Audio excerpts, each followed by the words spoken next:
vision into reality. Transforming your vision into reality. Selamat pagi Bapak dan Ibu, semoga dalam keadaan sehat dan tetap semangat beraktivitas. Selamat datang kembali kepada Bapak dan Ibu yang sebelumnya sudah pernah bergabung di Data Contact Series edisi di Trust. Dan tentunya kami juga mengucapkan selamat datang kepada Bapak Ibu yang baru pertama kali mengikuti webinar ini. Perkenalkan, saya Erina Raisa dari Marketing Communication Datacom yang akan memandu sesi hari ini. Pada webinar kali ini, kita akan membahas topik yang cukup relate nih dengan kondisi keamanan IT saat ini, yaitu antivirus sudah cukup, mengapa endpoint security kini butuh EDR. Kalau kita lihat saat ini banyak perusahaan sudah merasa cukup gitu ya aman karena sudah menggunakan antivirus. Tapi di sisi lain kita juga sering nih dengar kasus seperti ransomware, data breach atau serangan siber lain yang ternyata masih bisa lolos tanpa terdeteksi. Nah, ini yang menarik nih. Sebenarnya, apakah pendekatan security yang kita gunakan saat ini masih cukup untuk menghadapi ancaman yang semakin berkembang atau tidak?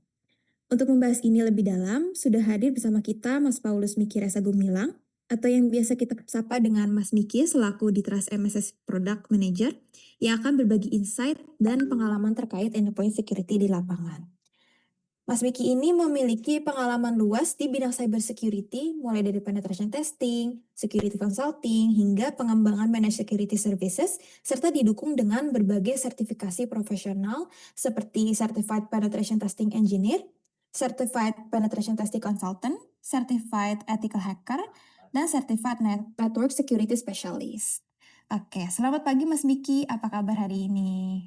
Halo, selamat pagi Mbak Erina. Iya, baik. Oke, sebelum kita masuk ke pertanyaan pertama, saya ingin menginformasikan kepada Bapak dan Ibu apabila selama sesi berlangsung ingin mengajukan pertanyaan, silahkan dapat disampaikan melalui fitur Q&A yang tersedia di bagian bawah layar Zoom. Oke, kita masuk ke pertanyaan-pertanyaan nih, Mas Miki. Mungkin kita bisa mulai dari gambaran besarnya dulu ya. Kalau kita lihat beberapa tahun terakhir rasanya kan ancaman siber itu makin sering ya kita dengar. Tapi kalau dari sudut pandang Mas Miki sendiri nih, sebenarnya perubahan di pola ancaman ini seberapa signifikan sih khususnya di endpoint? Oke Mbak Erina, jadi begini Mbak, kalau misalnya ini kan dari judulnya sendiri itu udah ada tanda tanyanya ya, apakah antivirus itu sudah cukup seperti itu ya. Ini kan mungkin bakal ada orang yang nangkep, wah apakah antivirus itu jelek ya, apakah kita salah ya, apakah antivirus ya dan lain sebagainya, apakah antivirus itu produk yang gagal ya gitu. Nah ini bisa jawaban dari pertanyaan tersebut adalah antivirus itu sebenarnya bukanlah barang yang gagal. Hanya saja untuk saat ini itu kebutuhan teknologinya dengan serangan-serangan yang ada sekarang itu tuh jika hanya mengandalkan antivirus itu sudah tidak apa ya saya bilangnya sudah tidak pas lagi, sudah tidak relate lagi begitu. Kenapa begitu? Karena kalau kita mundur 10 tahun ke belakang, ancaman siber itu kebanyakan masih bersifat oportunistik. Jadi contohnya tuh kayak yang misalkan ya zaman dulu saya dengar cerita dari atasan saya, dengar cerita dari mas ini, mas itu yang memang mereka dulu masih apa ya, masih kalau bikin skripsi itu di zamannya itu ada di warnet seperti itu dan sebagainya, yang mana tentunya itu akan banyak sekali virus ataupun malware yang disebarkan dari warnet-warnet tersebut, dan itu bersifat kayak random begitu. Jadi ya udah pokoknya saya bikin virus, saya sebar, yang mau kena ya yang kena ya silahkan kena dan lain sebagainya seperti itu. Sedangkan kalau yang sekarang itu kita ada kayak misalkan apa ya, APT ataupun hacker atau yang lainnya yang memang mereka membuat suatu malware atau virus, itu tuh tujuannya itu udah jelas. Oh ini ada perusahaan ini, misalkan Datacom gitu ya. Target saya perusahaan Datacom nih. Oke, saya riset dulu. Datacom nih pakai apa aja, pakai sistem operasi apa aja, endpoint-nya itu ada apa aja. Terus kemudian dia itu biasanya itu seringnya itu ada service yang berjalan tuh apa aja dan sebagainya. Itu udah dilakukan riset terlebih dahulu. Jadi nggak serandom zaman dulu yang 10 tahun yang lalu. Makanya di sini ancamannya itu menjadi semakin kompleks dan targeted gitu. Jadi nggak serandom kayak ya udah saya bikin aja, saya sebarin ke red gitu, saya taruh di warnet gitu, walaupun warnet sekarang udah ya jumlahnya udah jarang ya begitu, atau saya taruh aja di link mana dan lain sebagainya begitu. Cuman itu ya saya bilangnya itu masih abal-abal gitu lah ya. Cuman kalau yang memang udah yang sekarang banyak itu ada hacker bikin malware tuh udah ada targetnya begitu. Nah, kemudian ini tuh lebih susah untuk dideteksi jika kita menggunakan hanya mengandalkan antivirus saja. Kenapa begitu? Karena antivirus itu seperti yang kita tahu, dia itu hanya hanya bisa mendeteksi kepada malware atau virus yang sudah terdaftar terlebih dahulu atau non virus gitu ya. Nah, bagaimana kalau misalkan virusnya ini apa ya? Virusnya ini ternyata belum terdaftar atau baru atau zero day virus atau malware begitu.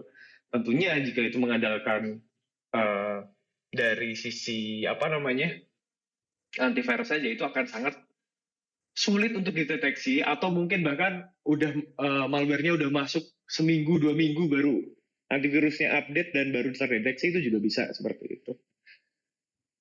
Ya mungkin begitu sih Mbak kalau untuk perubahan lanskapnya ya.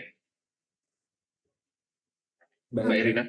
Oke, berarti memang sekarang ancamannya bukan cuma semakin banyak ya, tapi memang semakin kompleks dan lebih sulit terdeteksi gitu ya Mas. Dan bahkan mungkin bisa masuk dari hal-hal yang kelihatannya sederhana di endpoint gitu. Nah, menariknya nih Mas Miki, endpoint ini kan sering banget disebut sebagai pintu masuk utama serangan ya. Padahal dulu itu kan fokusnya lebih ke server atau network. Nah, ini tuh kenapa ya bisa bergeser seperti itu? Sekarang begini Mbak, teknologi untuk security itu kan ada banyak sekali ya Mbak ya. Bahkan ada berapa 15 jenis apa kayak seperti WAF, firewall, kemudian ada EDR, XDR, ini itu dan lain sebagainya ada banyak banget lah. Yang mana ini juga semakin kompleks dari sisi metode serangannya, maka akan semakin kompleks juga untuk perangkat security yang kita butuhkan seperti itu. Cuman kan kalau semakin banyak ini kan juga akan apa ya, akan memakan banyak sekali biaya dan lain sebagainya gitu. Jadi begini, maksudnya adalah sekarang itu jadi goals-nya hacker ketika dia melakukan hacking, entah itu hacking ke targetnya itu adalah website, targetnya adalah server atau yang lainnya, goals-nya terbesar mereka atau mereka yang kayak, ini jackpot nih, ini apa nih dan lain sebagainya itu adalah ketika dia bisa men-take over dari endpoint-nya atau servernya atau perangkatnya gitu. Dia bisa ngambil akses root-nya, bisa mengambil alih lah, kayak ya take over seperti itu. Nah, itulah kenapa endpoint itu selalu menjadi target utama, karena ketika endpoint sudah didapat, itu bisa dapat banyak sekali informasi. Contohnya misalnya dari tim apa ya, tim accounting atau tim yang lainnya yang memang dia memegang berbagai macam kredensial penting ataupun data penting yang ada di kantor, itu kan ketika endpoint-nya dia diambil, tentunya itu akan menjadi keuntungan yang besar untuk hackernya, sedangkan kerugian yang besar untuk perusahaannya. Kenapa begitu? Kalau misalnya IT administrator nih, dia nyimpan kredensial atau mungkin dari semua akses ke dashboard tuh dia save di browser gitu ya. Karena ini memang berbahaya ya, nge-save password di dalam browser itu sangat berbahaya karena itu bisa di-steal ya, bisa dicuri lah begitu. Nah, ini ketika hacker tuh berhasil menembus endpoint, dia bisa ngambil semua itu. Bahkan kalau misalnya dia bisa menanam rootkit ataupun ngelakuin RCE atau yang lainnya dan tanpa diketahui oleh yang punya aset ownernya itu atau yang punya laptopnya atau yang punya servernya, ini justru akan sangat bahaya karena ya dia bakal bisa punya akses terus-menerus di situ dan ini pernah terjadi. Bahkan setelah beberapa tahun baru tahu, ini kok ada kayak gini gitu, kok ada orang yang bisa mengakses data ke dalam ternyata gitu. Dan ini hal yang sangat bahaya. Yang mana gini deh, sering sekali saya itu ditanyain, Mas bisa hack Instagram nggak? Dan jawabannya saya selalu jawab, Mas kalau saya bisa nemuin bug atau vulnerability di Instagram sekarang itu saya bakal dapat uang ratusan juta gitu dari bug bounty misalnya dari ngelaporin celah keamanan tersebut begitu. Jadi kalau misalkan seperti itu biasanya itu yang ditarget itu bukan dari sisi eh, aplikasinya, tapi justru dari sisi orangnya begitu. Atau mungkin misalkan, oh saya pengen masuk ke dalam ERP-nya Datacom nih gitu ya. Ya yang ditarget itu bukan website ERP-nya gitu. Yang ditarget biasanya adalah orangnya, orang yang ada di dalam perusahaan tersebut. Karena manusia itu tuh bukan selalu ya. Manusia itu cenderung bisa membuat suatu kesalahan atau human error gitu. Yang mana itu seringkali dimanfaatkan oleh para peretas, para hacker, para aktor untuk ya memanfaatkan kelemahan manusia tersebut begitu. Atau dengan cara misalkan dia ngelakuin social engineering, nyebar email dan lain sebagainya, nyebar undangan nikahan tapi .apk dan lain sebagainya, itu kan banyak sekali terjadi ya, We. Dan memang banyak sekali kasus, contohnya kayak WhatsApp bisa di take over orang, Instagram bisa di take over orang, itu kan sebenarnya dari keteledoran atau ketidakpahaman dari yang punya endpoint tersebut. Makanya endpoint itu selalu ditargetkan karena disitulah banyak sekali informasi yang bisa didapatkan oleh hacker ketika dia bisa men-take over. Begitu. Itu sih Mbak mungkin jawaban dari saya. Oke, Mas Vicky. Kalau di lapangan sendiri nih, biasanya jenis serangan atau ancaman yang paling sering ditemui di endpoint itu apa aja sih? Dan apakah memang sudah beda jauh dengan yang dulu kita kenal atau tidak? Sebenarnya kalau jenisnya itu kurang lebih itu sama-sama ya Mbak. Maksudnya sama-sama tuh apa ya? Kurang lebih itu mirip gitu lah. Kenapa begitu? Yang bikin berbeda itu bukan jenis serangan ya, tapi adalah jenis dari malware-nya atau algoritma dari malware-nya, dia yang ngelakuin apa dan lain sebagainya. Apakah ini dia harus download file dari luar untuk bekerja si malware ini, atau dia hanya menggunakan tools bawaan yang ada di dalam Windows atau tools bawaan yang ada di dalam uh, Linux dan lain sebagainya. Misalkan ada PowerShell, ada CMD dan lain sebagainya, yang mana itu membuat serangannya itu menjadi silence. Karena software-software seperti CMD dan juga PowerShell itu kan software legitimate ya, yang memang ya ini software yang memang terpasang di dalam Windows dan ngapain saya curiga sama software ini begitu kan? Karena ini legitimate gitu. Dan ini tidak bisa dideteksi oleh antivirus. Misalkan ada malware atau ada orang nge-remote ke dalam ininya ketika ada orang udah download file, karena biasanya itu dari situ Mbak. Dari file masuk, itu nggak bakal bisa didetek oleh antivirus ketika memang itu zero day atau dia memanfaatkan software yang sudah legitimate.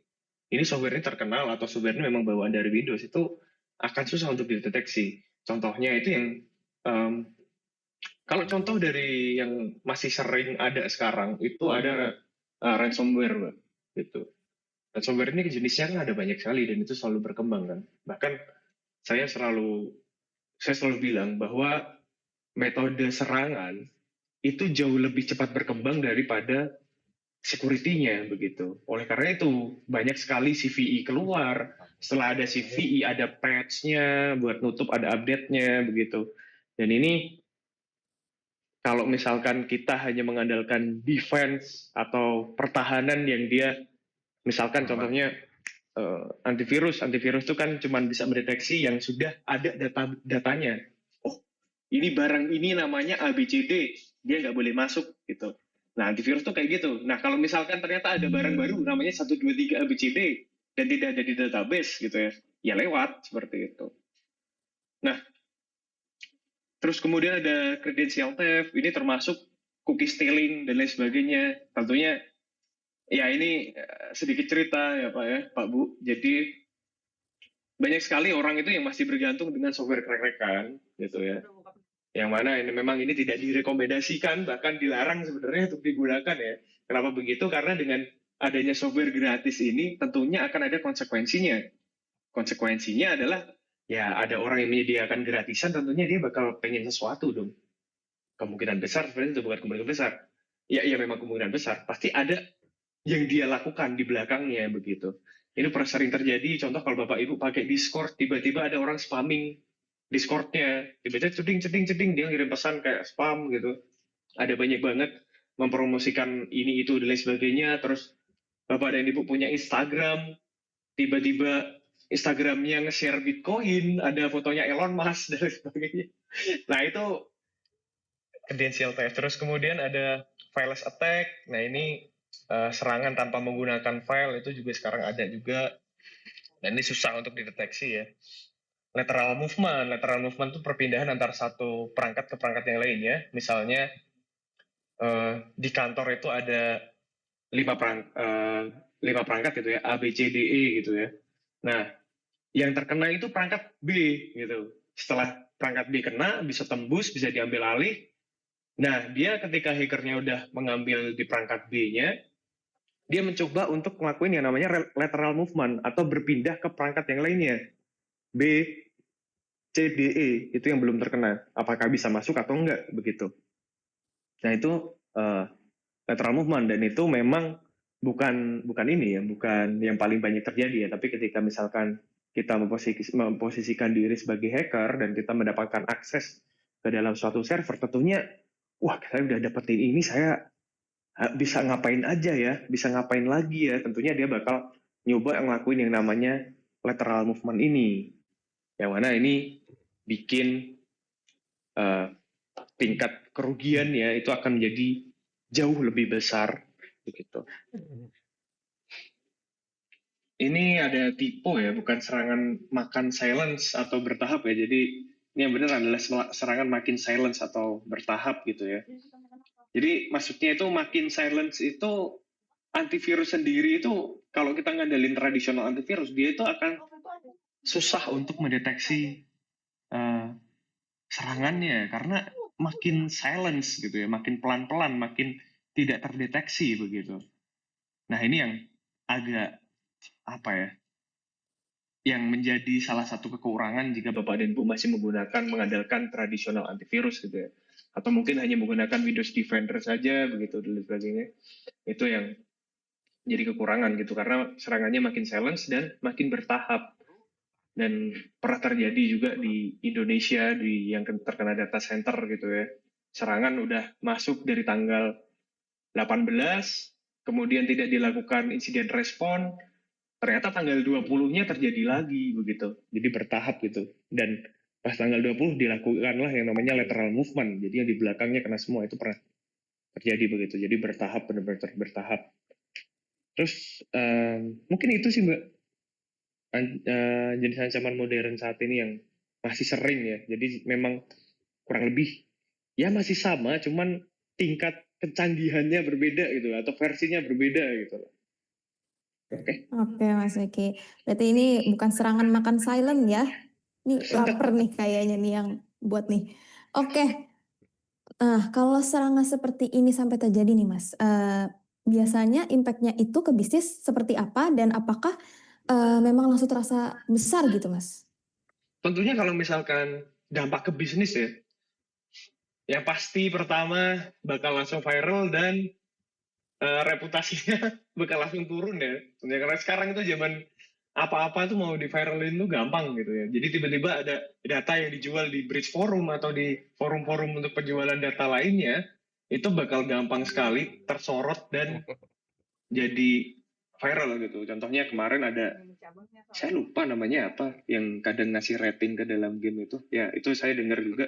Katanya ada data breach di situ, kemudian kan jadi viral sana sini, ada di ini netizen ini itu dan lain sebagainya. Tentunya yang pertama itu reputasi perusahaan gitu ya. Kemudian kerugian finansial itu pastinya ada kerugian finansial baik dari impact dari reputasi yang muncul yang jadi turun. Misalkan kayak ini bank ini nggak aman nih, saya nggak mau taruh sana, saya nggak mau naruh duit di sana dan lain sebagainya. Tentunya ini bakal jadi yang namanya kerugian finansial gitu ya, secara ya terus-menerus begitu. Nah, kalau yang langsung pada saat serangan terjadi tentunya ada misalkan terkena ransomware gitu ya, dan itu nggak bisa dibalikin, nggak ada dekriptornya begitu. Atau dari sisi eh, yang nanamin ransom ini dia minta kayak misalkan ya udah kalau kamu mau ini begitu sih Mbak. Oke, kalau gitu. Nah, kita balik lagi nih Mas ke antivirus. Tadi kan di awal sudah dijelaskan ya oleh Mas Miki secara dasarnya mengenai antivirus. Tapi kalau dilihat dari fungsinya, antivirus itu sebenarnya perannya sampai mana sih Mas? Oke, yang pertama antivirus tuh dia itu hanya mengcover basic protection saja. Antivirus kita ngomongin antivirus tradisional ya, bukan next generation antivirus ya, karena itu akan menjadi hal yang berbeda. Jadi yang pertama itu dia cuma basic protection saja, melindungi dari ancaman umum yang sudah dikenal. Jadi ancaman yang sudah dikenal itu yang bisa diproteksi, sedangkan yang baru yang belum dikenal, yang belum signature-nya atau tanda pengenalnya belum disimpan di database itu akan lewat begitu. Terus yang kedua fokus ke known threat. Jadi ya itu tadi hanya yang diketahui saja yang bisa dideteksi, dan ini merupakan layer awal dari security. Jadi ini pintu utamanya lah gitu, yang biasanya ketika ada file masuk itu yang dicek dahulu itu adalah ini file ini yang masuk ini itu dia itu dia itu boleh apa enggak, itu yang akan dicek berdasarkan signature-nya. Kalau misalkan ini ternyata malicious file atau virus, tapi dari sisi signature-nya itu tidak ada di antivirus, tentunya itu akan lewat begitu. Dan ini dan zaman saya dulu SD, saya dulu SMP, terus sama waktu SMK, bahkan waktu magang pun ada, itu banyak sekali orang-orang yang memakai antivirus, tapi itu krek-krekan. Nah ini sebenarnya agak konyol. Antivirus krek-krekan begitu ya. Ini agak konyol sebenarnya, karena ya fatalnya yang pertama, ya antivirus sudah di-crack, kenapa masih diandalin begitu kan. Yang kedua, database-nya itu nggak bakal bisa diupdate. Jadi ya, misalkan ini krekannya itu versi terakhirnya itu 5 tahun yang lalu, gitu kan. Sedangkan dalam waktu 5 tahun tuh mungkin udah ada jutaan atau ribuan atau jutaan virus yang baru, database yang baru begitu, yang nggak ke-update. Ya udah, jadinya ya percuma aja gitu ya. Makanya, ya ini antivirus itu hanya berlaku untuk signature detection base untuk security. Jadi untuk tahap awalnya saja, batasannya itu ada di situ. Dan ya udah, kalau misalkan ada virus masuk, ada pop up, filenya dikarantina begitu. Ya udah, cukup sampai di situ aja. Begitu sih, Mbak, untuk antivirus itu. Oke, semoga di sini nggak ada yang masih pakai crack antivirus ya, Mas. Jadi antivirus ini ibaratnya emang masih jadi gerbang pertama lah ya Mas, tapi belum cukup untuk menghadapi ancaman yang lebih kompleks gitu. Nah tapi dengan kondisi ancaman yang tadi makin kompleks, berarti ada bagian yang memang tidak bisa di-cover oleh antivirus ya. Nah biasanya gapnya itu ada di mana Mas? Jadi gapnya itu biasanya antivirus itu dia itu tidak bertanya apa yang dilakukan program ini. Dia tidak mau tahu dengan hal itu. Dia tuh cukup, ini tuh program apa, ini tuh file apa. Dia tuh cuman sebatas itu. Tapi dia tidak mau kayak, ini program ini apa yang dia lakukan. Itu dia tidak deteksi. Dan ini salah satu kelemahannya sekarang. Begitu. Karena balik lagi, Mbak. Metode serangan itu jauh lebih cepat berkembang daripada pertahanannya. Gitu. Jadi kalau kita hanya mengandalkan ini file apa gitu, ya itu nggak bakal cukup. Yang perlu kita tahu adalah ini setelah file ini masuk dia mengapain aja, dipantau terus-menerusan. Nah itu yang perlu untuk dilakukan begitu. Kemudian antivirus itu tidak memberikan gambaran tentang apa yang terjadi di endpoint. Jadi Anda itu tidak akan tahu siapa yang login. Jadi visibility-nya itu nanti akan kurang. Siapa yang login, dia melakukan aktivitas apa, dia mendownload apa dan lain sebagainya. Sedangkan ketika Bapak dan Ibu menggunakan EDR, itu akan tahu, lah ini user erina@datacom, ngapain dia download file PDF ini, ngapain dia download malware ini, ngapain dia download file ini gitu. Ternyata lagi mau nge-crack gitu, mau cari Photoshop crack-crackan atau apa gitu ya. Nah itu terus kemudian ketika menggunakan EDR itu bisa tahu. Terus ini setelah filenya di-download, filenya ini ngapain aja di dalam, udah ngapain aja nih gitu. Itu bisa tahu juga di situ. Itu ketika menggunakan EDR. Sehingga ketika kita mau ngelakuin analisa untuk serangannya dan kita pengen tahu dia separah apa dan lain sebagainya, dia mencoba untuk menghubungi mana saja. Terus ini file ini yang download siapa, jam berapa mulai di-download, jam berapa mulai file ini aktif, itu ada semuanya. Dan itu tidak ada di antivirus. Itu keterbatasan di antivirus itu ada di situ. Dia itu hanya mendeteksi ini file ini itu signature-nya apa, dia itu siapa, tapi dia tidak mendeteksi di file kerjaannya ngapain aja, mau ngapain aja, itu dia tidak bisa tahu untuk antivirus. Gitu. Oke, nah kan dari tadi kita udah bahas nih Mas, banyak istilah antivirus, IPP, EDR. Nah mungkin boleh nih dijelasin secara sederhana supaya Bapak Ibu di sini mungkin kebayang gitu perbedaannya seperti apa sih Mas? Bisa. Harus kamu. Oke, jadi sekarang itu banyak sekali apa sih? Kadang pun saya bingung ya ketika datang ke distributor atau datang ke ada prinsipal mana dan sebagainya, tiba-tiba ada terminologi barang ini, barang itu, barang ini itu dan lain sebagainya, namanya agak susah-susah gitu, yang untuk diingat dan sangat banyak sekali gitu ya, bikin bingung. Yang pertama, ini tuh ada hal yang baru, ada yang namanya bukan hal yang baru ya, tapi yang jarang didengar gitu ya, namanya EPP gitu ya, Endpoint Protection Platform, atau sebenarnya ini tuh kalau saya bilang ya, ini tuh ya nama lainnya adalah Next Generation Firewall gitu. Next Generation Antivirus begitu. Jadi NGAV itu biasa disebut juga EPP begitu. Antivirus itu fokusnya itu hanya di basic protection saja. Dia berdasarkan signature gitu ya. Jadi dia hanya mendeteksi, contohnya gini deh, saya kasih analoginya dulu ya. Dari 3 teknologi ini.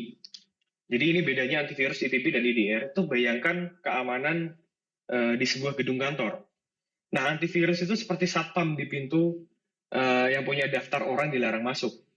Jadi misalkan ada satpam di depan, ketika ada Mbak Erina ini mau datang ke kantor gitu ya, dicek nih, dia dimasuk di daftar blacklist nggak nih? Kalau masuk, nggak boleh masuk kantor berarti. Nah, kayak gitu doang kalau antivirus begitu. Nah, kemudian IPP itu satpam yang lebih canggih. Dia punya beberapa lapis pemeriksaan. Contoh dia bakal cek dari sisi di sisi awalnya kayak ini masuk di daftar blacklist nggak nih Mbak Erina gitu. Oh nggak, suruh masuk. Cek dulu di metal detektornya. Dia dicek secara mendalam ini ada bawa bom apa enggak nih, bawa apa nih gitu ya. Dicek satu-satu, kemudian sampai sedetail-detailnya ini file ini mau ngapain, Mbak ini mau ngapain dan lain sebagainya bakal ditanyain. Jadi sampai sedalam itu. Itu kalau EPP. Sedangkan kalau EDR itu konsepnya berbeda. EDR itu bukan hanya di pintu. Jadi dia itu gampangnya itu adalah CCTV di seluruh gedung. Semuanya, semua orang itu bakal diawasi setelah masuk ke gedung. Dilihat ini orang ngapain aja gitu. Kemudian itu dikombinasikan juga dengan security analyst yang ngawasin gitu ya. Yang memantau semua rekaman selama 24 jam, dan kalau ada orang yang gerak-geriknya aneh di dalam gedung, itu akan langsung ketahuan dan langsung ditindak. Bahkan kalau orang itu udah berhasil masuk gitu ya, maksudnya udah di dalam kantor gitu ya. Jadi kalau orang itu ketika udah di dalam kantor kok, ketika udah di dalam endpoint misalkan filenya ya, misalkan ketika dia masuk tuh aman, tapi setelah dia masuk ke dalam kok Mbak Erina ini kok tiba-tiba mau ngambil korek orang gitu kan, itu kan mencurigakan ya, ngapain Mbak Erina ngambil korek orang gitu kan. Ya gitu. Nah terus nah itu secara ini ya, secara analoginya itu seperti itu, perbedaan dari antivirus EPP dan juga EDR. Sedangkan kalau antivirus itu dia hanya by signature saja, sedangkan EPP sendiri itu dia bisa behavior, karena ini next generation antivirus bisa berdasarkan behavior, kemudian bisa berdasarkan dari signature juga. Jadi ketika file masuk, ketika pakai EPP itu akan dilihat ini filenya mau ngapain aja begitu. Apakah dia ketika di-download ya udah diem aja, atau dia bakal mencoba mencuri korek gitu ya, atau mencoba melakukan koneksi kemana gitu ya. Nah, sedangkan untuk responnya sendiri untuk antivirus itu pasti ya kalau Bapak Ibu pasti ada pilihannya karantina atau langsung delete dan lain sebagainya begitu ya. Nah, kalau EPP ini sebenarnya juga kurang lebih itu sama gitu. Jadi dia bakal ada pilihan-pilihannya, ini file yang ditemukan mau diapain gitu ya. Sedangkan kalau EDR itu selain dua itu tadi, karantina atau apapun dan lain sebagainya, ini dia itu bisa ngelakuin yang lebih powerful lagi. Karena kalau misalkan Bapak dan Ibu ini ya, misalkan di perusahaan itu ada 500 orang gitu ya, dengan masing-masing karyawannya itu dapat laptop kantor, bisa dibawa pulang dan lain sebagainya. Nah, laptopnya ini dipasangin EDR semua. EDR-nya itu diawasin semua, dilihat terus. Kalau misalkan ada sesuatu yang terjadi, ya selain filenya ini bisa dikarantina dan lain sebagainya, ini bisa diinvestigasi dengan orang yang memantau. Loh, ini Mbak Erina ngapain download ini Mbak Erina ngapain ngelakuin itu. Maksudnya hal yang malicious ya, bukan hal yang normal-normal kayak download MP3. Ya sekarang udah jarang sih orang download MP3 juga ya.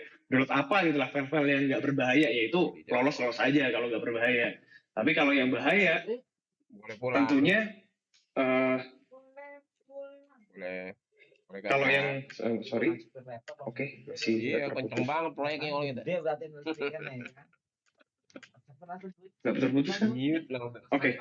Nah, kalau file yang berbahaya tentunya itu akan tertangkap begitu, karena ya ini file ini ngapain gitu. Kemudian Boleh pulang kakak. Isolate tuh dari sisi EDR dia tuh bisa nge-isolate untuk filenya, untuk filenya, untuk endpoint-nya. Misalkan dari 500 customer tadi Mbak Erina nih yang kena malware gitu ya, download file virus apa dan sebagainya. Nah, yang terjadi adalah ketika laptopnya terindikasi dia udah compromise, udah terkena gitu ya, laptopnya itu akan langsung diblok, gitu. Jadi dia laptopnya nggak bisa ngapa-ngapain.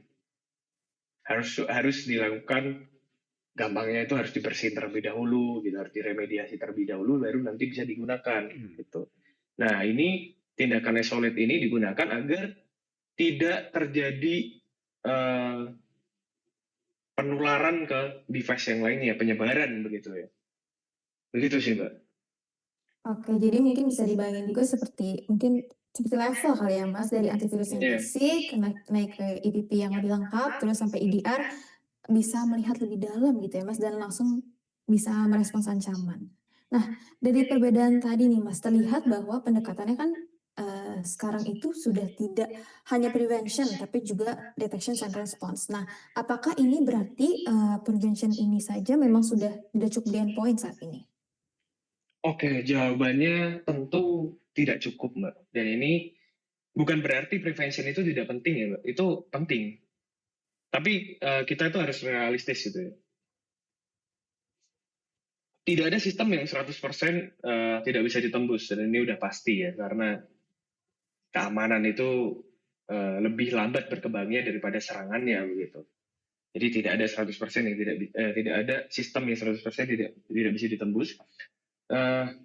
Penyerang itu sebenarnya kalau defender itu tuh harus selalu berhasil. Harapannya begitu kan, Mbak. Jadi yang defend, yang bertahan, yang menjaga keamanan, harapannya itu harus selalu berhasil. Sedangkan kalau attacker sendiri sekali goals itu ya udah gitu. Saya udah berhasil nyerang sekali, ya udah, Anda tamat begitu. Sedangkan kalau sebagai defender itu harus berhasil setiap saat. Nah, dengan kondisi ancaman sekarang, kita tidak bisa hanya berharap bahwa semua serangan akan terblok di pintu, atau yang saya analogikan tadi, pintu masuk ada satpamnya, ada metal detektornya begitu ya. Kita tidak bisa jagain si satpamnya doang gitu. Kita harus pasang CCTV dan CCTV harus diawasin terus menerus. Itu gampangnya seperti itu. Dan kita itu butuh kemampuan untuk tahu secara secara real time ketika karyawan menggunakan laptop kantor ataupun endpoint yang lainnya di dalam jaringan network kantor, itu kita harus tahu apa saja yang dilakukan oleh si karyawan ini begitu. Karena kalau tidak dilakukan begitu, ya kalau misalkan saya yang jadi threat actor-nya, terus kemudian saya ada nargetin suatu perusahaan, itu bukan hal yang susah buat dilakukan sebenarnya. Karena ada banyak sekali caranya. Yang saya targetkan di endpoint-nya bisa dengan banyak sekali cara. Contoh, saya beli saja flash disk murah-murah. Kan ada banyak sebenarnya flash disk murah kan, Mbak. Saya isi semua itu, saya isi malware. Saya datang ke kantornya, saya sebar aja itu flash disk itu.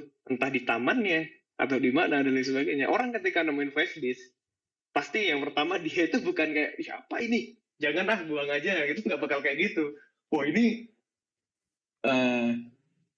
isinya apa nih gitu kan. Pasti orang bakal langsung nyolokin ke dalam laptopnya masing-masing begitu. Dan kalau misalkan ternyata di situ endpoint protection-nya itu tidak bagus, ya sudah, tamat gitu. Tamat lah sudah. Lagunya Upin Ipin ya. Ya mungkin gitu sih, Mbak.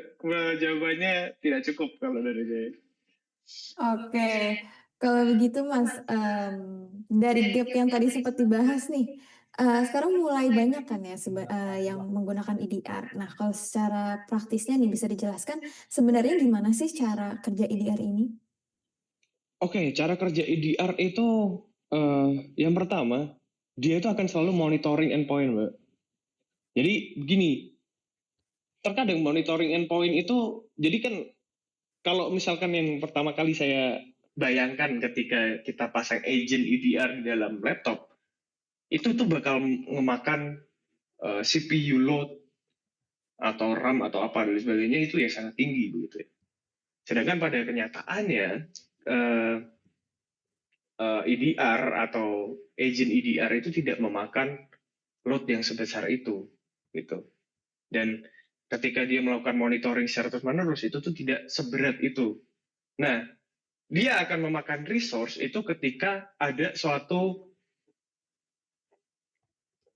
trigger. Contohnya begini, ini kenapa jam 12 malam si endpoint ini nyoba bikin koneksi ke server lain, ke server ini yang tidak dikenal. Nah, itu baru akan dipantau secara lebih fokus lah untuk EDR-nya. Oh, ini mencurigakan, ini nggak bener nih. Loh, ini kenapa ada file PDF mau download file dari luar? Loh, ini kenapa ada file ini atau ada script ini yang mau dijalankan? Padahal ini nggak boleh kayak gini. Nah, itu baru si EDR ini bakal langsung bekerja secara sedikit lebih memakan resource, saya bilang gitu ya. Karena nggak pernah kayak tiba-tiba laptopnya ngehang ini itu dan lain sebagainya. Itu nggak, kalau ketika menggunakan EDR itu nggak pernah terjadi ketika kita menggunakan ya, karena memang di Datacom sendiri kita semuanya pakai EDR ya, Mbak ya. Nah, kemudian selain monitoring secara terus-menerus, itu ada detection-nya juga. Kemudian ketika EDR menganalisis pola, ketika ada aktivitas yang tidak normal, misalnya PowerShell tadi, nah ini termasuk detection ya. Jadi, PowerShell-nya ngapain nyala jam 12 malam, ini tiba-tiba ngelakuin koneksi. Nah, itu termasuk dalam detection. Nah, investigation ini, kemudian yang namanya investigation ini yang membedakan dari yang lainnya.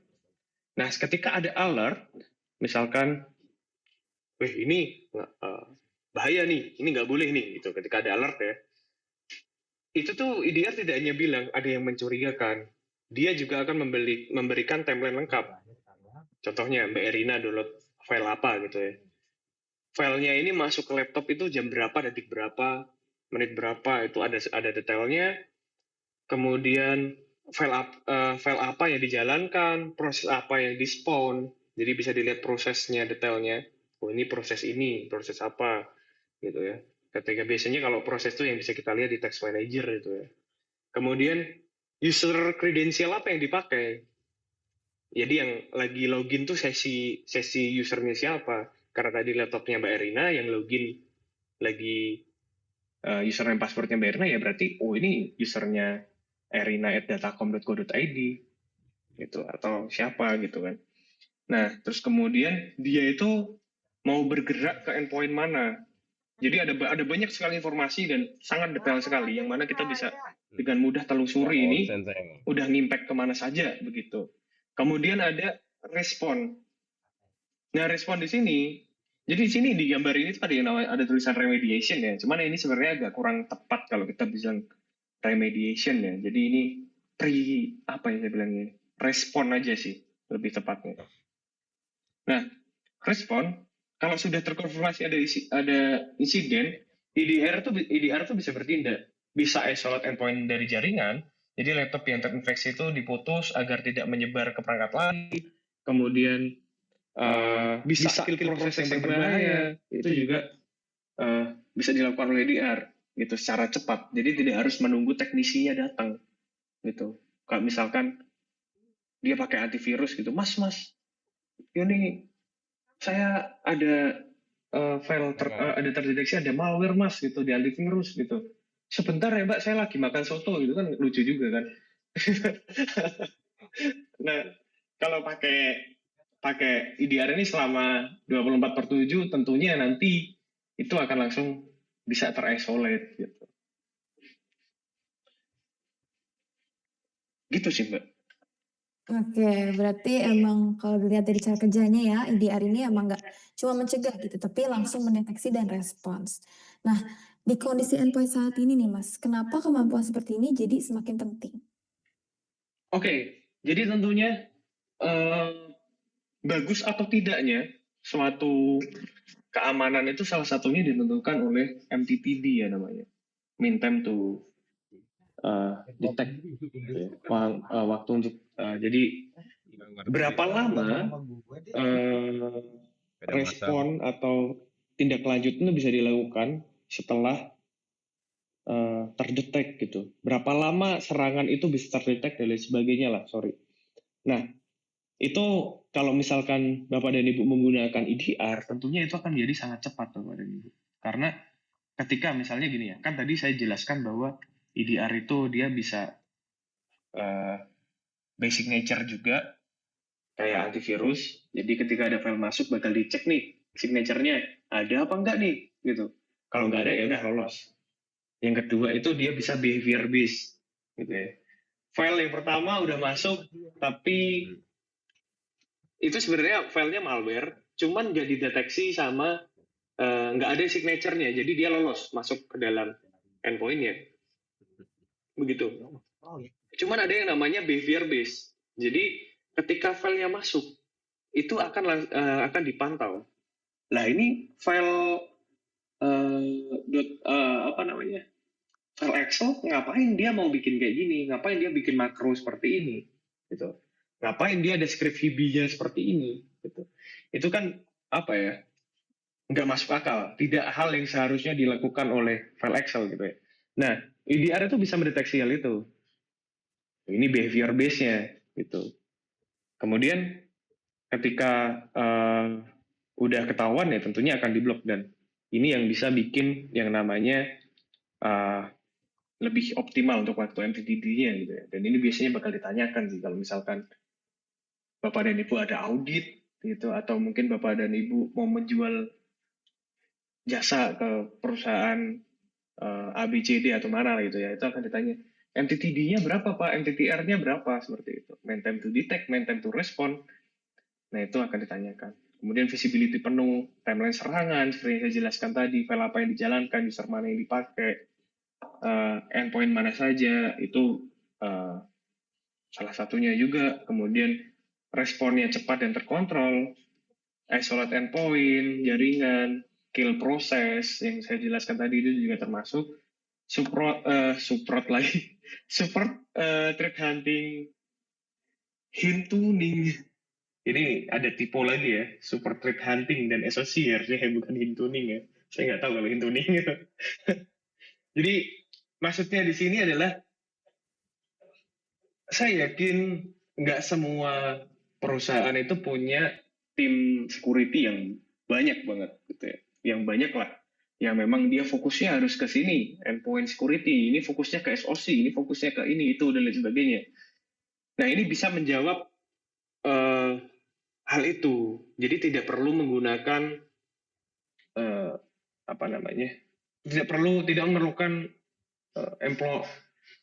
tidak memerlukan pekerja yang banyak gitulah untuk melakukan pengawasan ke semua endpoint yang ada gitu. Misalkan 300 karyawan, 400 karyawan, itu ya udah cukup pasang aja semua agentnya, diwajibkan semuanya ke masing-masing perangkat dari karyawan, kemudian dipantau di satu dashboard yang terpusat begitu. Karena ada, kalau Bapak dan Ibu gunakan EDR itu ada dashboardnya gitu.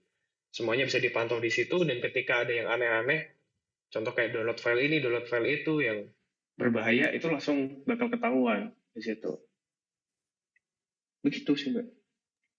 Nah, ini ada satu poin nih Mas yang kurang. Seperti yang tadi Mas Miki sudah bilang, tim security bisa makan soto dengan tenang ya dengan EDR ini. Nah, ya kan? Iya. Oke, jadi kapabilitas seperti ini Mas Miki ya, tim security juga jadi punya kontrol yang lebih baik dalam menangani ancaman. Betul. Nah, tapi di sisi lain nih Mas, ada juga yang melihat EDR ini sebagai double investment. Contohnya nih, sudah punya antivirus, terus juga menggunakan EDR. Nah, tapi kalau dari Mas Miki sendiri, melihatnya seperti apa? Sebenarnya begini ya, Mbak ya. Ini tuh tidak bisa dianggap sebagai double investment karena kita lalu melihat dari sisi perkembangan metode serangan ya. Kalau saya bilang perkembangan zaman kayaknya kok agak aneh gitu ya. Itu bahasa orang bikin skripsi gitu ya. Jadi ini perkembangan metode serangan ya. Antivirus itu udah nggak cukup sekarang. Kenapa begitu saya bisa bilang begitu? Karena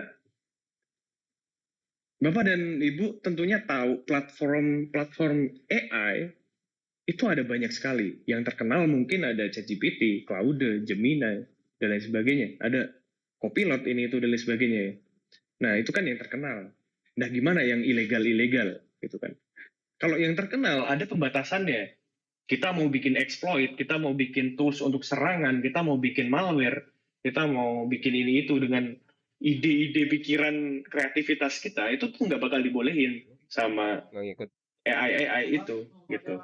Nah, maksud saya kenapa saya membahas AI, sekarang itu lebih mudah orang menciptakan malware ataupun virus. Begitu. Nah, kalau kita masih terjebak ke dalam pemikiran kayak, lah saya udah pakai antivirus, harusnya aman. Antivirusnya juga saya update terus gitu. Oke, kalau misalkan Bapak dan Ibu yakin kalau setiap ada virus yang masuk itu udah dikenali oleh antivirusnya. Nah, gimana kalau misalkan ternyata ketika ada virus yang baru masuk itu adalah virus yang baru, zero day, yang memang tidak ada signature-nya, tidak belum dikenali begitu. Itu kan jadinya ya sudah begitu, wassalam begitu ya, maksudnya ya udah kacau begitu. Nah, jadi EDR ini bisa digunakan sebagai replacement saja Bapak dan Ibu. Jadi ya sudah, ganti saja yang lama, kita ganti ke yang baru. Ya memang ini udah versi maksimalnya begitu. Ketika semua karyawannya udah dipasangin, tim security bisa memantau secara terpusat, ya kan? Nggak perlu kayak laporan ini itu dan lain sebagainya, jadi satu-satu ngecekin satu-satu, nggak perlu. Ya udah, kita fokus aja ke dalam dashboard itu. Ketika terjadi suatu insiden akan langsung terdeteksi dan langsung terisolate. Jadi ketika orangnya mau merespon itu, sisi endpoint-nya itu udah diisolate terlebih dahulu, gitu ya. Sudah tidak bakal nyebar-nyebar kemana-mana lagi, begitu. Nah, jadi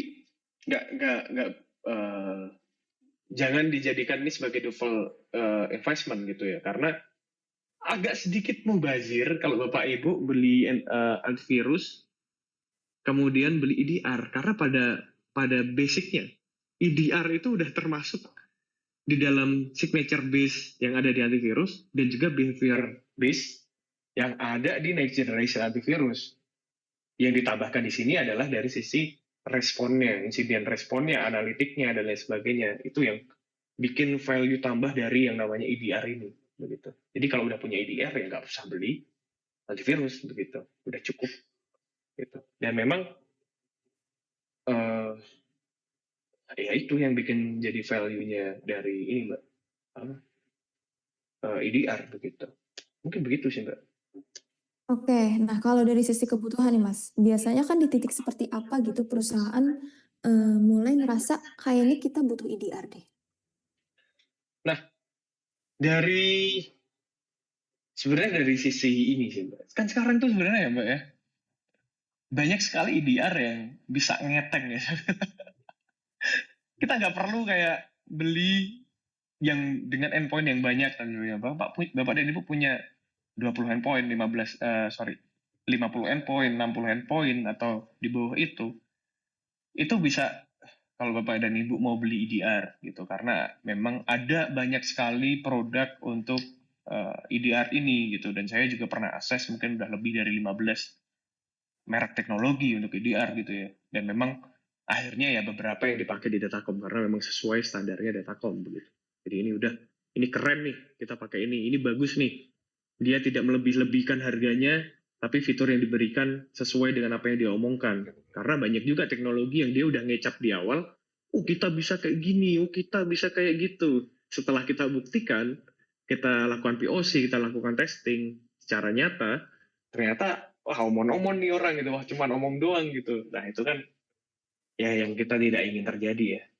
Itu pengadaan barang tapi ternyata barangnya nggak bener, itu kan ya kacau begitu. Yang pertama itu kalau misalkan kapan perlu EDR, dari sisi endpoint, terlalu banyak endpoint yang dipantau gitu kan, nggak mungkin ya tiap ini kita harus minta buat laporan untuk kita ngecek satu-satu gitu ya, punyamu perangkatnya aman nggak, punyamu perangkatnya aman nggak, kan agak susah ya. Kalau pakai EDR tentunya udah pasangin aja agentnya satu-satu laptopnya, setelah itu dipantau aja terpusat gitu, itu kan lebih enak gitu ya. Kemudian tidak ada visibility sama sekali, ini juga salah satunya. Jadi kalau hari ini tanya apakah ada aktivitas mencurigakan di jaringan Anda, itu kan kalau misalkan tidak pakai EDR itu akan susah untuk dijawab ya. Tapi kalau Bapak dan Ibu pakai EDR, menjawab hal itu, menjawab kayak pertanyaan, hari ini aman nggak perusahaan kita dari malware atau virus? Kalau Bapak dan Ibu pakai EDR tinggal jawab aja gitu kan. Aman Pak, nggak ada apa-apa, nggak ada file berbahaya masuk, nggak ada percobaan ini itu begitu. Itu kalau dari sisi endpoint protection ya, gitu. Security concern terus meningkat. Jadi kalau memang sudah sering kayak Bapak dan Ibu ngerasain kayak, oh ini ada file masuk nih. Nah, terus kemudian ada file serangan masuk nih. Oh ada percobaan buat bikin komunikasi dari endpoint ini. Dia mencoba berkomunikasi dengan server luar, yang mana itu sebenarnya tidak boleh dilakukan. Nah itu Bapak dan Ibu udah perlu nih buat ngelakuin yang namanya implementasi yang namanya EDR ini. Gitu. Karena ya concernnya itu. Jadi tadi sudah ada tergantung banyaknya endpoint, terus untuk meningkatkan visibilitas, terus ke arah security concern itu sudah harus ditingkatkan begitu. Kemudian tim IT terbatas gitu ya. Kalau melakukan pemantauan dari masing-masing aset dengan misalkan ada 5.000 endpoint, 500 endpoint, itu kan tentunya akan memakan banyak sekali waktu ya Bapak dan Ibu. Tapi kalau Bapak dan Ibu pakai EDR kan, ya saya ulangin lagi ya ini bahasanya, udah lebih enak gitu lah. Mungkin gitu sih Mbak. Mbak Irina. Oke, nah untuk organisasi yang ingin mulai meningkatkan kapabilitas endpoint security mereka nih Mas, seperti apa sih peran solusi EDR khususnya dari Ditras dalam membantu dari sisi visibilitas, deteksi hingga respons insiden? Oke, kalau kita ngomongin Ditras ya, Ditras ini kan salah satu dari lini bisnisnya dari Datacom, yang mana dia berfokus untuk di security ya. Dan saya memang, ya saya bagian dari di trust itu, begitu ya. Nah, di trust ini adalah Managed Security Service Provider, MSSP ya. Jadi kita memang nggak cuma menjual teknologi saja, tapi kita menyediakan managed service-nya, Mbak. Begitu.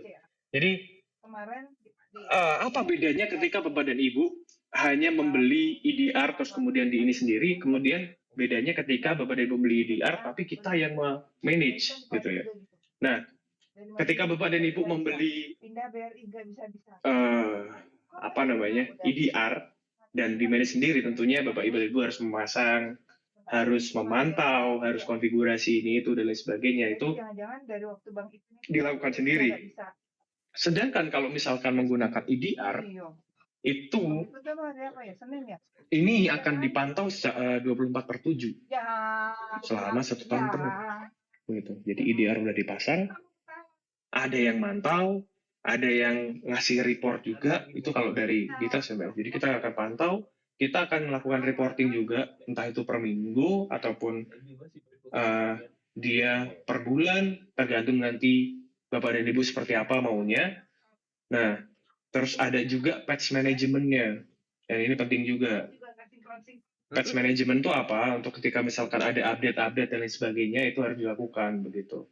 Yang update patch, update version, yang itu yang kita akan melakukan. Jadi Bapak dan Ibu ketika memang membeli dari Ditrust dengan opsi Bapak dan Ibu menggunakan managed service-nya, udah tidak perlu tim IT buat manage dari endpoint, udah dibantu sama tim Ditrust, terus udah nggak usah mikirin ini itu dan lain sebagainya, udah pokoknya Bapak dan Ibu tenang saja, kita yang bakal pantau, kita yang bakal report ketika ada apa-apa, kita yang akan berikan rekomendasi buat perbaikannya seperti apa dan lain sebagainya. Itu ya begitu, kita sudah terima tenang aja gitu, Bapak dan Ibu tenang aja udah gitu.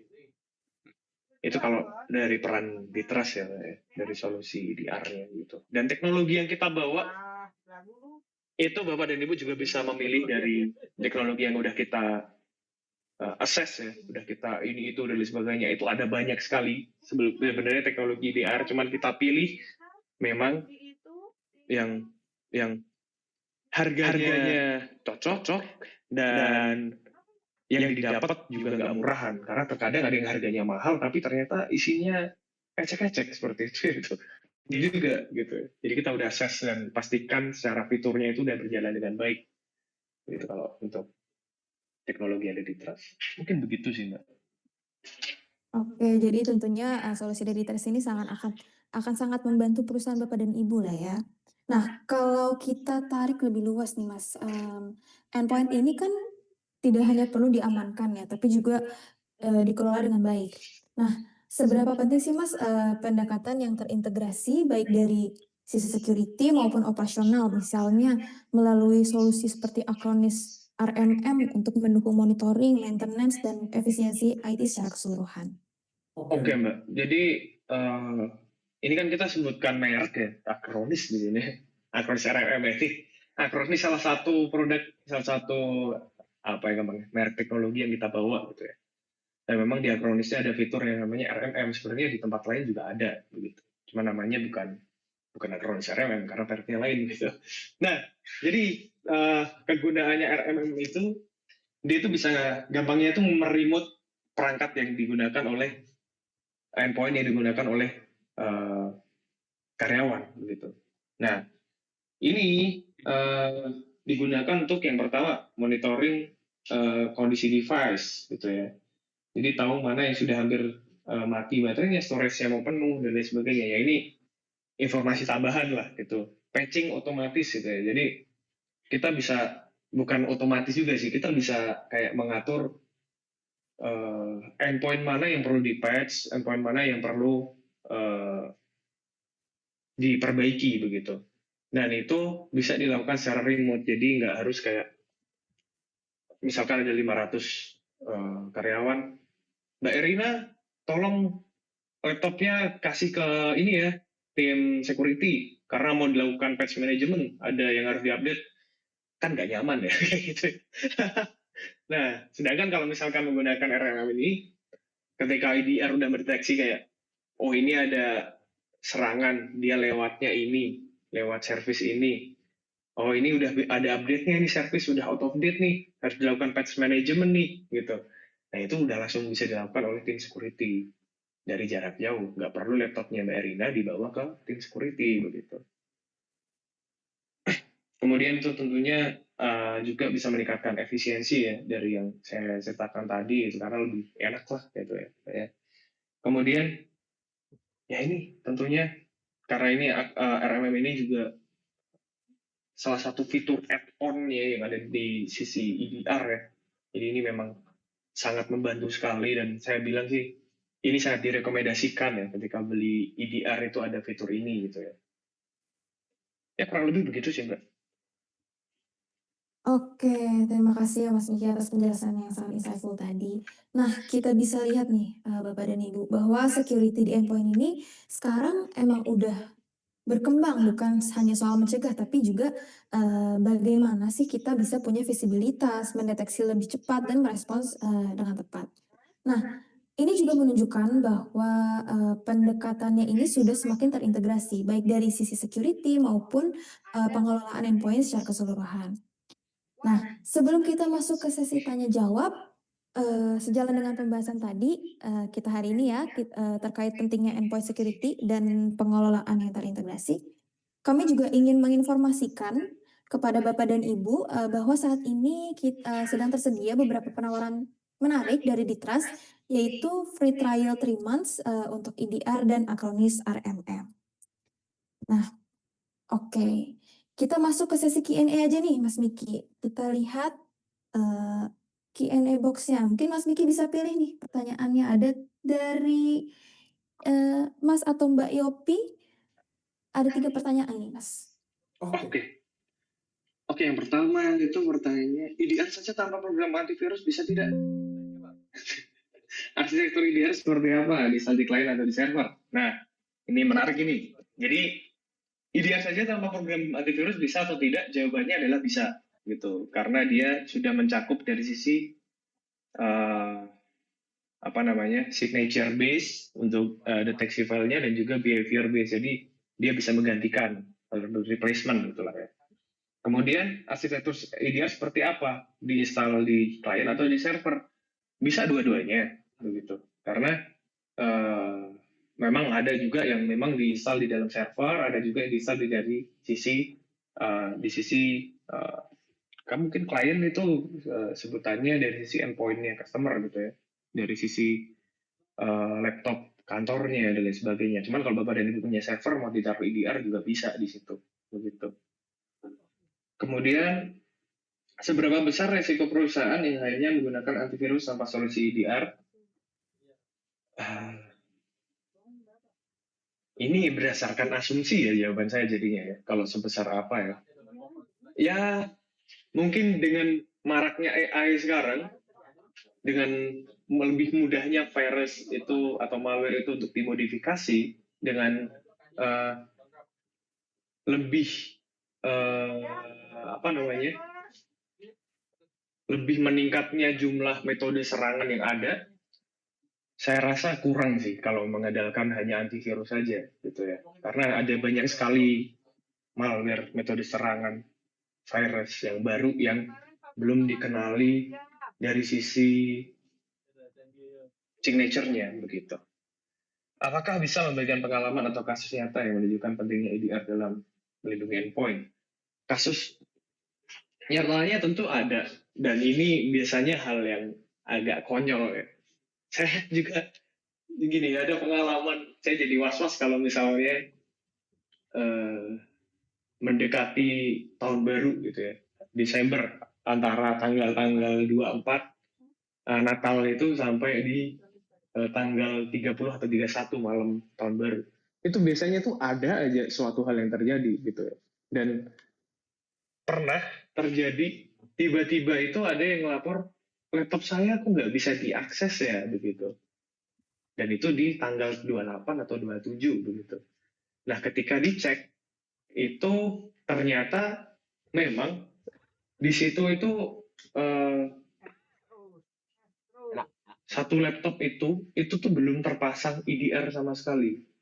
Jadi ada yang menggunakan laptop pribadi mana fatalnya adalah laptop pribadi tersebut itu dia ada kredensialnya, ada dia nyimpen di browser juga password-passwordnya dia, dan ini fatal sekali. Dan memang ya balik lagi, kelemahannya itu biasanya muncul dari sisi orangnya gitu ya, dari si orang gitu, dari si orang yang dia kurang paham atau seperti apa, kurang berhati-hati, yang jadinya bikin perusahaan itu jebol gitu. Dan memang sekarang itu banyak perusahaan jebol tuh hanya gara-gara ulah satu orang yang dia tidak paham. Itu yang fatal banget kalau nggak dikasih perlindungan. Nah, kemudian pas ketika EDR ini, ketika endpoint yang tidak ada EDR ini udah di take over, itu dia mencoba untuk melakukan lateral movement ke dalam endpoint yang lainnya. Nah, ini yang bikin kedeteksi juga. Loh, ini perangkatnya Bapak ini ngapain mau akses ini? Kok mau kayak gini? Kok mau ngelakuin ini, itu, dan lain sebagainya. Untungnya endpoint-endpoint lainnya, bahkan server, itu udah dikasih EDR. Jadi, ya ini nggak bisa buat dimasukin. Ini itu udah malah kedetek malah. Laptop ini ngapain mau kesini gitu. Nah, dari situ kita bisa cegat agar tidak terjadi hal yang tidak diinginkan. Karena kalau misalnya misalnya terjadi ya, itu menyebar gitu, dan tidak ada EDR itu, ya sudah, itu karyawan nggak jadi liburan untuk Natal dan Tahun Baru kan kacau ya. Nah, jadi setelah dilakukan insiden respon dan lain sebagainya, ya kita hanya memperbaiki dari sisi endpoint-nya si Bapak tadi yang memang belum ada EDR-nya, dan itu laptop pribadi. Kemudian kita identifikasi akun-akun yang ada di dalam situ, gitu, data apa aja dan sebagainya, dia aksesnya apa aja, sejauh mana sih ini dilakukan dan lain sebagainya. Nah, itu tentunya memakan waktu dan pikiran yang jauh lebih lama ya ketika terjadi hal fatal seperti itu. Makanya itulah kenapa pentingnya untuk ditaruh ya perimeter security keamanan, mungkin EDR itu di dalam endpoint gitu, biar aman gitu. Begitu Mbak, mungkin jawaban dari pertanyaan pertama ya. Yang parah, Mi. Oke, mungkin bisa lanjut ke pertanyaan selanjutnya, Mas Miki. Mungkin bisa dilihat-lihat dulu. Sebentar.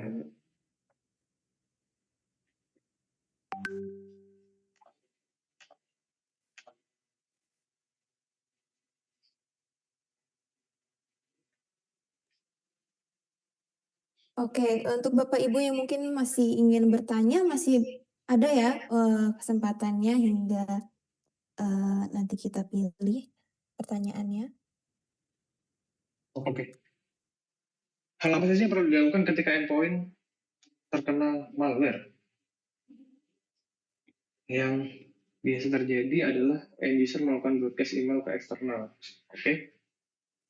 Kemudian sudah dilakukan full scan untuk menggunakan antivirus merek Rask.